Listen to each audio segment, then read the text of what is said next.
ശരിക്കും Binsi big boss ഹൗസിൽ നിന്ന് ഔട്ട് ആകണമായിരുന്നോ എന്നുള്ളതൊരു വലിയ ചോദ്യമാണ്. ശൈത്യ, രേണു സുധി, പിന്നെ സരിക നന്നായിട്ട് തന്നെ എല്ലാവരുടെ സംസാരിക്കുന്നുണ്ട്. പക്ഷേ ഗെയിമിനകത്തൊക്കെ എത്രത്തോളം ആക്റ്റീവ് ആണെന്നുള്ള കാര്യത്തിൽ സംശയമാണ്. പിന്നെ ആദില ആൻഡ് നൂറ എല്ലാവർക്കും ഒരു പ്രസൻസ് കൊടുക്കുന്നുണ്ട്. ബിഗ് ബോസ് വീടിന് പുറത്ത് നമ്മൾ ഓരോ പ്രേക്ഷകരുടെ ഇടയിലും ആദില ആൻഡ് നൂറയെ കുറിച്ച് സംസാരിക്കുന്ന പല കാര്യങ്ങളുണ്ട്. പക്ഷെ അവർ ഗെയിമിൽ എത്രത്തോളം നിൽക്കുന്നുണ്ട്, അതായത് മിഡ് വീക്ക് എവിക്ഷന്റെ ഗെയിം ആണെങ്കിലും ഈ പറഞ്ഞ ആദില ആൻഡ് നൂറയ്ക്ക് ആ ഒരു നൂറ ശൈത്യ പാർട്ടിസിപ്പേറ്റ് ചെയ്ത ഡാൻസ് ഒക്കെ നല്ലതായിരുന്നു. പിന്നെ രേണുസുതിക്ക് വേണ്ടിയിട്ട് ശൈത്യ ബിൻസി നന്നായിട്ട് കളിച്ചിട്ടുണ്ട്. ഇതല്ലാതെ ഈ ബിഗ് ബോസ് ഹൗസിനകത്ത് ഒരു ഇൻവോൾവ്മെന്റ് ഇവർക്കൊക്കെ ഉണ്ടായിട്ടുണ്ടോ എന്ന് എനിക്കറിയില്ല. പിന്നെ ഞാൻ ഏറ്റവും കൂടുതൽ പുറത്തു പോകണം എന്ന് പറയുന്നത് ശൈത്യയെക്കാളും കൂടുതൽ ഞാൻ ചിന്തിക്കുന്നത് ആ റെന ഫാത്തിമയാണ്. വേറൊന്നും കൊണ്ടല്ല, റെന ഫാത്തിമ ഒരു ഹൈപ്പ് ക്രിയേറ്റ് ചെയ്യാൻ ചുമ്മാ കിടന്ന് ബഹളം വെക്കുകയും കൊഞ്ഞണം കുത്തി കാണിക്കുകയും ചെയ്യുകയാണ്. അതൊരു നല്ല ഗെയിം സ്ട്രാറ്റജി ആയിട്ട് എനിക്ക് ഫീൽ ചെയ്യുന്നില്ല. പിന്നെ അതുപോലെ ആര്യൻ ഗെയിമുകളിൽ ടാസ്കുകളിൽ അടിപൊളിയാണ്. പക്ഷേ അയ്യോ ലാലേട്ടാ, ജിസിലൊരു പ്യുവർ സോളാണ്. പ്രൊമോ വീഡിയോ വന്നപ്പോൾ തന്നെ പറഞ്ഞിട്ടുണ്ട്, നന്മമരം കളിക്കല്ലേ, പ്യുവർ സോൾ എന്നൊന്നും വിളിച്ച് പറയല്ലേ എന്ന് എടുത്തു പറഞ്ഞിട്ടുണ്ട്. അതാണ് ഞാൻ ഉദ്ദേശിച്ചത്.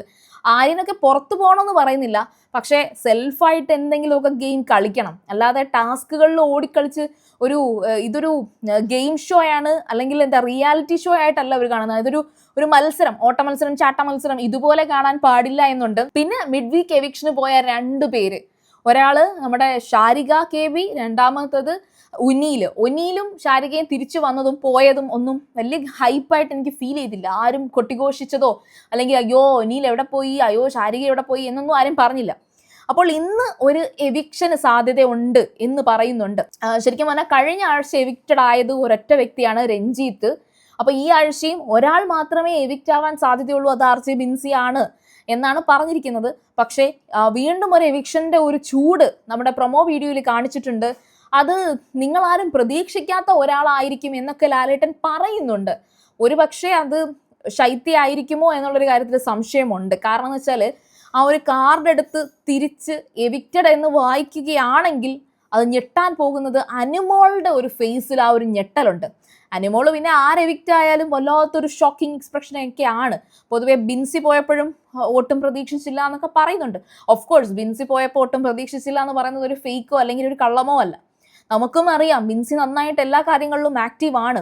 ഗെയിമിലും ലാസ്റ്റ് ടൈമിൽ നന്നായിട്ട് ആക്റ്റീവായി സംസാരിച്ചു.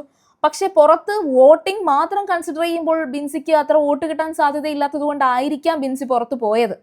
ഏതായാലും അപ്പാനി ശരത്തും ബിൻസിയും തമ്മിലൊരു കോംബോ അവിടെ വർക്കൗട്ടായി വരികയായിരുന്നു. അതിനെ ഒരു ലവ് കോംബോയോ അല്ലെങ്കിൽ അത് ഹോട്ട്സ്റ്റാറിന്റെ തന്നെ പേജിൽ ഇവർ തമ്മിൽ പ്രണയമാണോ എന്നൊക്കെ ചോദിച്ചു. അതൊക്കെ വളരെ ചീപ്പാണ്. കാരണം എന്ന് വെച്ചാൽ ബിൻസി പച്ചയ്ക്ക് പറയുന്നുണ്ട് എൻ്റെ ചാച്ചനെ പോലെ എന്ന് പറയുന്നുണ്ട്. വളരെ വലിയൊരു സുഹൃത്ത്, ഇപ്പൊ ആണും പെണ്ണും സുഹൃത്തുക്കളെ പോലെ ബിഹേവ് ചെയ്തു, അതിന് മിനി സ്ക്രീനിൽ വലുതായിട്ട് കാണിച്ചു എന്ന് കരുതിയിട്ട് അവരുടെ ഇടയിൽ പ്രത്യേകിച്ച് പ്രണയവും ഒന്നും ഉണ്ടാവാൻ പോകുന്നില്ല. അത് നമ്മളിപ്പം അനീഷിന്റെയും അനുമോളിന്റെയും കേസ് പറഞ്ഞപ്പോഴും പറഞ്ഞു, അവർ തമ്മിൽ അങ്ങോട്ടും ഇങ്ങോട്ടും ഒരു വഴക്കടിക്കൽ കോംബോ അല്ലെങ്കിൽ ഒരു ടോം ആൻഡ് ജെറി കോംബോ ഒക്കെ ക്രിയേറ്റ് ചെയ്യാം. ആ ഒരു ലവ് കോംബോ എന്ന് പറഞ്ഞിട്ട് തുടക്കമേ ആരും കയറി ഒന്നും പറയാൻ പാടില്ല. പിന്നെ അപ്പാനി ശരത്തിനെ സംബന്ധിച്ചിടത്തോളം 2 കുട്ടികളുണ്ട്, ഒരു കൊച്ചിന്റെ അച്ഛനാകാൻ വെയിറ്റ് ചെയ്യാണ്. അതായത് മീൻസ് അപ്പാനിയുടെ വൈഫ് പ്രഗ്നന്റ് ആണ്. അപ്പൊ അതിന്റെ ഇടയിൽ ഇമാതിരിയുള്ള ഒരുമാതിരിത്തെ കോൺവെർസേഷൻ വേണ്ട എന്നാണ് എൻ്റെ ഒരു അഭിപ്രായം. പിന്നെ ബിൻസി ശരിക്കും പറഞ്ഞാൽ ഇനി പുറത്തിറങ്ങി ഇത് കഴിയുമ്പോൾ ബിൻസി ഇത് റിയലൈസ് ചെയ്യുമോ? കാരണം ഒരുപാട് പേര് പറയുന്നുണ്ട് അത് ജിസയിലാണ് ശരിക്കും പറഞ്ഞാൽ ഈ ഒരു ടോക്ക് തുടങ്ങിയിട്ടത്. അതായത് അപ്പാനി ബിൻസിയെ കൂടെ ബിൻസിയെ എടി ബിൻസിയെ എന്ന് കിടന്ന് വിളിക്കുന്നു എന്ന രീതിയിൽ തുടങ്ങി വെച്ചത് അത് ജിസയിലാണ്. അത് ആര്യൻ ഏറ്റുപിടിച്ചു, പിന്നെ ബിന്നി ഉൾപ്പെടെ ഏറ്റുപിടിച്ചു. പിന്നെ അതിന്റെ പേരിൽ സീരിയസ് ആയിട്ട് ഇതിനകത്തൊരു ചെറിയ ഇഷ്യൂ അവിടെ നടന്നിട്ടുണ്ട്. അതായത് അനുമോള് ബിൻസിയെ ഉപദേശിച്ചു, ബിൻസി ഇത് അപ്പാനിയോട് പറഞ്ഞു, അപ്പാനിയും ബിൻസിയും കൂടെ അനുമോളെ ഇങ്ങനെ രൂക്ഷമായിട്ട് നോക്കി. അങ്ങനെയൊക്കെ കുറേ കാര്യങ്ങൾ ലൈവിൽ സംഭവിച്ചിട്ടുണ്ട്. പക്ഷേ ഇവർ തമ്മിൽ ഇപ്പൊ അത് മാത്രമല്ല, ബിൻസി എവിക്റ്റായി പോയപ്പോഴും അപ്പാനി ചേട്ടനോടാണ് ഹഗ് ചെയ്തതും എല്ലാം ചെയ്ത് ഒരുപാട് വെട്ടം വിഷമം പറഞ്ഞതെല്ലാം അപ്പാനിയോട് തന്നെയാണ്. ഈവൻ നമ്മുടെ നെവിൻ ബിൻസിയുടെ അടുത്ത് നിന്നെങ്കിലും നെവിനെ ബിൻസി അധികം മൈൻഡ് പോലും ചെയ്തില്ല. നെവിനോട് എന്തോ ഒരു ദേഷ്യമുള്ളതുപോലെ തട്ടി മാറ്റി. അനുമോളോട് പോലും ബിൻസി നന്നായിട്ട് സംസാരിച്ചിട്ടുണ്ട്. അപ്പം ബിൻസി എന്ന് പറഞ്ഞൊരു വ്യക്തി എവിക്റ്റ് ആയത് ശരിയാണോ എന്ന് ചോദിച്ചാൽ അല്ല. ഒരു റീ എൻട്രി നമുക്ക് സാധ്യതയുണ്ട് ബിൻസിയെ സംബന്ധിച്ചിടത്തോളം. പക്ഷെ വേറെ നല്ല കുറച്ചധികം വൈൽഡ് കാർഡ് എൻട്രീസ് വരാൻ സാധ്യത ഉണ്ടെങ്കിൽ ബിൻസി ആ സാധ്യതയും ഇല്ല. പിന്നെ അതുപോലെ നെക്സ്റ്റ് ടൈം ഈ ശൈത്യ ഔട്ട് ആവുമോ ഇല്ലയോ എന്നുള്ളത്, ശൈത്യയാണോ ഔട്ട് ആവുന്നത്? എന്തായാലും ജിസേലിനെ പുറത്താക്കില്ല കേട്ടോ. ജിസേലും അനുമോളും പോകത്തില്ല. ഏറ്റവും കൂടുതൽ വോട്ട് ഈ സീസണിൽ കിട്ടിയിരിക്കുന്നത്, ഈ ഒരു വീക്കിൽ കിട്ടിയിരിക്കുന്നത് അനുമോൾക്കൊക്കെ തന്നെയാണ്. അതുകൊണ്ട് അനുമോളിനെ അങ്ങനെ പറഞ്ഞു വിടത്തില്ല. പിന്നെ ജിസേല് പുറത്തു പോകും എന്നുള്ള ടെൻഷൻ വേണ്ട. ജിസേൽ ഉണ്ടെങ്കിലേ ഈ ഗെയിം മുന്നോട്ട് പോകത്തുള്ളൂ. അതുകൊണ്ട് തന്നെ ജിസേലിനെ ഒക്കെ ബിഗ് ബോസ് ശരിക്കും പറഞ്ഞാൽ കൺസിഡർ ചെയ്തിരിക്കുന്നത് ബിഗ് ബോസ് എന്ന് പറയുന്ന ഷോയ്ക്ക് നല്ല റേറ്റിംഗ് കിട്ടേണ്ട മെറ്റീരിയൽ ആയിട്ടാണ്. ബിഗ് ബോസ് മെറ്റീരിയൽ തന്നെയാണ് ജിസേലും അനുമോളും അനീഷും.